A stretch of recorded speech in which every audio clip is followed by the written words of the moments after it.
कौन होंगे वो प्रस्ताव? यहाँ तो फिलहाल प्रधानमंत्री नरेंद्र मोदी अपने नामांकन को लेकर काशी से अपने तीसरे बार नामांकन को लेकर अपनी प्रक्रिया अंदर पूरी कर चुके हैं। थोड़ी देर में यहाँ से वो बाहर निकलने वाले हैं और समझा जा सकता है कि काशी में पीएम मोदी का नामांकन बीजेपी के लिहाज से कितना महत्वपूर्ण है, उत्तर प्रदेश में बीजेपी के लिहाज से कितना महत्वपूर्ण है और देश में बीजेपी के लिहाज से कितना महत्वपूर्ण है और एनडीए के लिहाज से कितना महत्वपूर्ण है। और ये काशी वो काशी है जिसने प्रधानमंत्री नरेंद्र मोदी को दिल्ली की गद्दी पे पहुंचाया है। 2014 के जिस प्रकार के नतीजे थे, उत्तर प्रदेश के उस नतीजे ने ही पीएम को, नरेंद्र मोदी को प्रधानमंत्री की कुर्सी तक पहुंचाया। फिर 2019 में वही कहानी दोहराई गई और एक बार फिर से 2024 में ये कोशिश है बीजेपी की कि 2014 का जो आंकड़ा है उस रिकॉर्ड को तोड़ दिया जाए। और ऐसे में उत्तर प्रदेश में जब आधे चरण के लगभग चुनाव खत्म होने का, अभी आधी से ज्यादा सीटें अभी बाकी हैं, तो उन सीटों पे बड़ा प्रभाव पड़ेगा इस नामांकन के 2 दिन के कार्यक्रम के माध्यम, ऐसा बीजेपी का सोचना है। और उस लिहाज से ही बीजेपी ने अपनी रणनीति अख्तियार की थी। अब बहुत कड़ी मशक्कत के बाद एक प्लान तैयार किया गया था, क्योंकि प्रधानमंत्री नरेंद्र मोदी पूरे देश में प्रचार करते हैं तो उनके पास समय का अभाव रहता है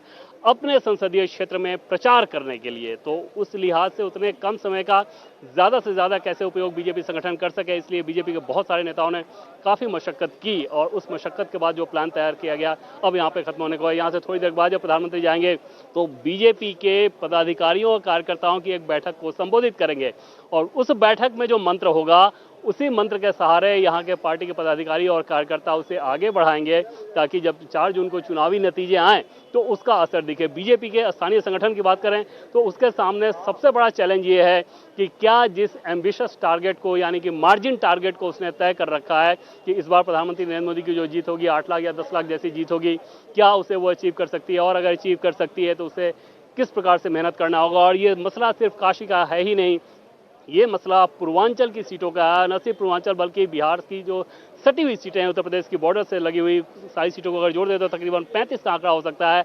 उन सीटों पे कैसे कमल और भगवा का परचम लहराए, उस लिहाज से ये मैसेजिंग बहुत महत्वपूर्ण होगा। पिछली बार देखें तो पूर्वांचल की सीटों पे बीजेपी को नुकसान हुआ था, क्योंकि गठबंधन का जातीय समीकरण कई सीटों पे भारी पड़ गया और प्रधानमंत्री नरेंद्र मोदी के नैरेटिव के सामने भी वो कुछ सीटों पे भारी पड़ा था। इस बार बीजेपी की कोशिश है कि वैसे किसी भी जातीय समीकरण, जातीय उन्माद जैसी बातों या जातीय नैरेटिव जैसी बातों को काउंटर किया जाए और प्रधानमंत्री की नरेंद्र मोदी के गारंटी के सहारे हर एक सीट को अपनी झोली में लाया जाए। और उसी गारंटी के मार्फत प्रधानमंत्री नरेंद्र मोदी ने एक बार फिर से भी नॉमिनेशन किया है। और जब प्रधानमंत्री नरेंद्र मोदी गारंटी की बात करते हैं तो वो सिर्फ गारंटी की बात नहीं करते, बल्कि बीजेपी का जो संगठन है, जो उसकी जो सांगठनिक ढांचा है, उसमें बाकायदा एक सिस्टम है जो कि लाभार्थियों के एक एक डाटा को अपने पास रखती है, उससे कम्युनिकेट करती है और चुनाव के समय उन्हें यह बताया जाता है कि अगर आपको आवास मिला, आपको पेयजल की सुविधा दी गई, आपके घर में टॉयलेट बनाया गया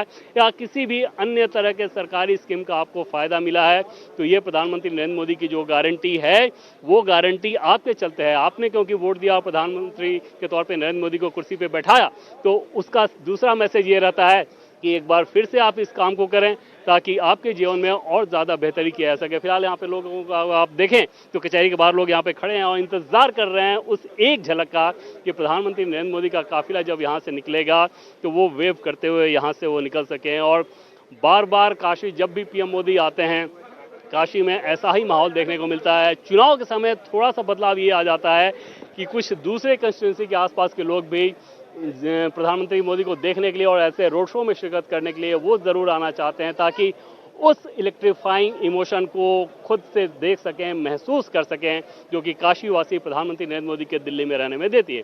प्रस्तावकों की अगर बात करें या एनडीए नेताओं की मौजूदगी की बात कर लें, उसके पीछे भी जबरदस्त राजनीतिक मैसेज का ध्यान रखते हुए उन नामों को तय किया जाता है। चाहे सनातन धर्म के हिसाब से बात कर लें, उसके एक प्रस्तावक, महिला के हिसाब से प्रस्तावक, दलित प्रस्तावक, तो इन सारे गठजोड़ को, कॉम्बिनेशन को उस सोच के तहत किया जाता है जो कि गवर्नेंस में भी पीएम मोदी की सोच दिखती है। अगर वो सबका साथ सबका विकास की बात कहते हैं तो उस सबका साथ सबका विकास के तहत ही उन प्रस्तावकों के नामों में वो झलक दिखेगी। और एनडीए के अगर नेताओं की मौजूदगी की बात कर लें तो चाहे तमिलनाडु हो, चाहे आंध्र प्रदेश हो, चाहे मेघालय हो, चाहे असम हो, उत्तर प्रदेश हो, बिहार हो, पूरा महाराष्ट्र हो, पूरा एक बुके बनाकर मिनी भारत के तौर पे एनडीए नेताओं की मौजूदगी को भी दिखाया गया है पीएम मोदी के नामांकन के समय। और इसका एक बड़ा मैसेज ये रहता है कि एकजुट एनडीए देश को आगे बढ़ाने के लिए चुनाव में खड़ा है। अब लोग उसे अपना वोट करें और जो मजबूती का मैसेज है वो मैसेज बढ़ा जाता है। चाहे उत्तर प्रदेश में गठबंधन के लिहाज से बात करें, उत्तर प्रदेश में भी जो गठबंधन किया गया बीजेपी के द्वारा पिछले चुनाव में लोकसभा में 62 से ज़्यादा सीटें जीतने के बावजूद अगर फिर से गठबंधन किया गया तो मकसद यही था कि जिस 80 के 80 सीटें जीतने के टारगेट की बात बीजेपी द्वारा कही जाती है उस टारगेट को अचीव किया जा सके। यहाँ पे एक बनारस के शख्स हैं, इनसे बात करते हैं। काशी के अंदाज में बताइए कि क्या कह रहा है काशी, देश के भाव को कैसे समझ रहा है, राजनीतिक भाव को? काशी तो भाई सभी बोल रहा है कि अब की बार 400 पार, बनारस से 10 लाख पार। जितना मोदी जी ने काशी के लिए कर दिया, न भूतो न भविष्य, ये स्थिति है काशी की। 10 लाख पार हो जाएगी? काहे ना हुई? 19,62,000 मतदाता हूँ हमारा। पिछली बार 10 लाख के आसपास वोट पड़ा था, इस बार वोट पड़ेगा 12 लाख, इससे कम पड़ा नहीं है। 12 लाख में 1,25,000 कांग्रेस वोट पाई थी पिछली बार, 1,95,000 सालनी यादव पाए थे दोनों लोग का। 30 बार हमारा टारगेट, पिछली बार 4,80,000 हम चुनाव जीते थे, इस बार 10 लाख चुनाव जीतेंगे। अजय चुनाव थोड़ी लड़ रहे हैं। कांग्रेस के प्रत्याशी अजय राय तो बहुत बड़ा दावा कर रहे हैं, वो तो कहा तरह के हराइए देव हम। अगर अजय राय कहिए जमानत उनको बचल, एक बार पहिने 58,000, एक बार पहिने 1,25,000, एक बार फिर पहिने 1,25,000। 2009 में 1,25,000 पाए थे सभा से लड़ते, 2014 में लड़े 65,000 वोट पाए थे, फिर लड़े 1,25,000 पाए। 1.25 लाख से ऊपर बढ़े कहिया वो। बार बार हरला के बाद इतना कॉन्फिडेंस आवेला कहाँ से? पैसा बदे, अरे कहाँ जाएंगे? मोदी जी के नाम, उनका नाम तो हो किस ले रहा है? रोजी रोटी चलना चाहिए ना। मोदी जी के नाम के बाद ही तो उनका नाम हो रहा है, कम है क्या? तो ये बनारस में एक धारणा है कि प्रधानमंत्री नरेंद्र मोदी के सामने जो कैंडिडेट खड़ा होता है उस कैंडिडेट का मकसद ये नहीं होता है कि जीतने जा रहा है, चाहे वो पहले अरविंद केजरीवाल हो या पिछले चुनाव में आपने देखा कि एक पूर्व फौजी को भी उतारा गया था चुनाव में, या फिर अजय राय हो। मकसद ये रहता है कि प्रधानमंत्री मोदी के सामने खड़े होकर कुछ लाइमलाइट हासिल कर सके और उसी के सहारे सुर्खियां बटोर सके कि आप प्रधानमंत्री के सामने खड़े हैं। पिछले चुनाव में भी 25 उम्मीदवार थे यहाँ पे चुनावी मैदान में, इस बार देखना होगा कि कितने उम्मीदवार रहते हैं। लेकिन फिलहाल न काशी की जनता इस बात को सोच रही है, न बीजेपी के संगठन के लोग इस बात को सोच रहे हैं, न ही किसी को ये भ्रम है कि काशी में किसी प्रकार की कोई चुनौती भी प्रधानमंत्री मोदी के सामने आ रही है। हाँ, क्या कहना चाहेंगे? हम एक बूथ के क्या करता है, हमारा बूथ नंबर 300 से लेकर 305 तक है। हम कहेंगे माननीय अजय राय जी से उस बूथ पे वो 10% भी वोट पाके दिखा दें बस। आप बूथ कार्यकर्ता हैं बीजेपी के, तो मैं एक चीज समझना चाहूंगा कि इस बार के चुनाव में बूथ को लेकर आप लोगों को ऊपर से क्या निर्देश है जो कि 2019 में नहीं था, मतलब नया क्या है? इस बार हमको कहना है कि अपना बूथ सबसे मजबूत। हमें पिछली बार जितना वोट बूथ पे पाए थे उससे 25% बूथ और वोट पाना है हमको। हर बूथ पे 370 मतदाता बढ़ाना है हमको। ये कैसे कर रहे हैं आप लोग? मेहनत, डोर टू डोर कंप्लेन, हर बूथ पे पर्ची। मेरा पर्ची 2000 अप्रैल माह में बढ़ गया। मैं पर्ची अपना दिखाना चाहता हूं भाई साहब, मुझे पर्ची अप्रैल माह में मिल गई। ये देखिए, ये पर्ची सारे कैंडिडेट जो वोटर्स हैं उनकी पर्ची जो होती है वो पर्ची आप लोग? पर्ची आज से 2 महीने पहले मिल गई। उसको डालो, 2 महीने पहले मिल गई। इससे मुझे ये फायदा हुआ कि जब हम ये पर्ची देने के क्या करता है घर पे, तो मुझे पता लग गया कि क्या करता कौन है। पहले बार में दिक्कत हुआ मुझे खोजने में, फिर जब दूसरा टर्म आएगा पर्ची बांटने का उसमें हमको 50% दिक्कत हुई। और आज की डेट में सारे मतदाता का लिस्ट रजिस्टर में सब नोट है, बस मुझे मतदाता को बूथ पे पहुंचा देना है। हम लोग बूथ लेवल क्या करता है, हम लोग बूथ पे मेहनत करते हैं। हम लोग टीवी में नहीं आते, हम लोग पीछे रह के बूथ जीते हैं। अभी आप टीवी पे आ रहे हैं तो टीवी पे जरा ये बताइए कि प्रधानमंत्री नरेंद्र मोदी का अगर कोई ऊपर से निर्देश आए बीजेपी का, क्या बूथ लेवल पे आप लोग तुरंत उसी टाइम में उस चीज का स्प्रेड कर देते हैं, फैला देते हैं उस मैसेज को? माननीय प्रधानमंत्री ने जो आदेश दिया कि 400 पार, तो मुझे 400 पार करना है। उसके मान सम्मान की चिंता करना हर बूथ कार्यकर्ताओं का लेवल है, हर बूथ कार्यकर्ताओं का काम है, क्योंकि प्रधानमंत्री ने हर कार्यकर्ता की चिंता करता है। प्रधानमंत्री ने सबको 5 लाख का इलाज फ्री दिया। तकनीक के सहारे भी आप लोग जुड़े हुए हैं? हाँ, जुड़े हुए हैं, सारी तकनीक है, सब बात हम बता नहीं सकते आपको।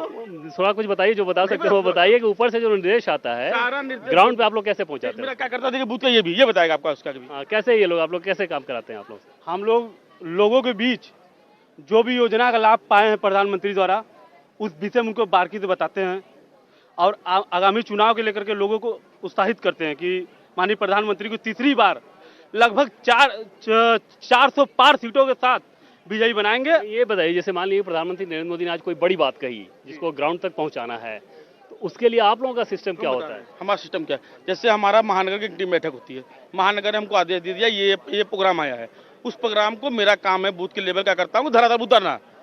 जैसे हमारा काम आ गया कि हर बूथ में पर्ची बांटना, हमको क्या करता है लिफ्ट पैसा मिल गया। अब मेरा काम ईमानदारी से, हमारे क्या फर्जीवाड़ा नहीं चलता, हर के पीछे मॉनिटरिंग होती है ईमानदारी से।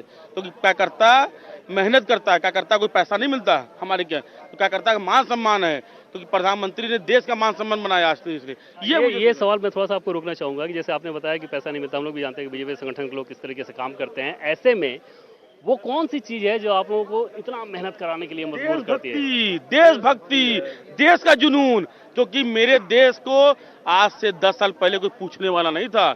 आज भी जब मेरा प्रधानमंत्री जाता है तो लोग उसके से बात करने के लिए आतुर रहते हैं। आज के डेट में इजराइल में युद्ध चल रहा था तो भारत का झंडा लगा के वहां के लोग, विपक्ष के लोग, पाकिस्तान अमेरिका के लोग निकल रहे थे। ये हमारा देश का मजबूती, ये हमारा देश का मान सम्मान माननीय प्रधानमंत्री ने बोला है। और सुबह उठते हैं तो हर घर में राशन फ्री मोदी दे रहे हैं, हर घर में इलाज दे रहे हैं, 5 लाख का हर गरीब को इलाज दे रहे हैं। बिल्कुल, तो ये जो लाभार्थी वर्ग है, ये बड़ा लाभार्थी वर्ग बीजेपी की बड़ी ताकत है। और बीजेपी के एक बूथ के लेवल के जो पार्टी कार्यकर्ता हैं, उनसे बेहतर कौन ये बता सकता है कि बीजेपी का जो सांगठनिक ढांचा है किस प्रकार से ग्राउंड तक काम करता है। और ये वो बड़ी ताकत है जिसके सामने अपोजिशन के जो दल हैं वो कमजोर पड़ते हैं और वहां पे फर्क नजर आता है। फिर उसके बाद तमाम तरह के नैरेटिव गढ़ने की कोशिश की जाती है।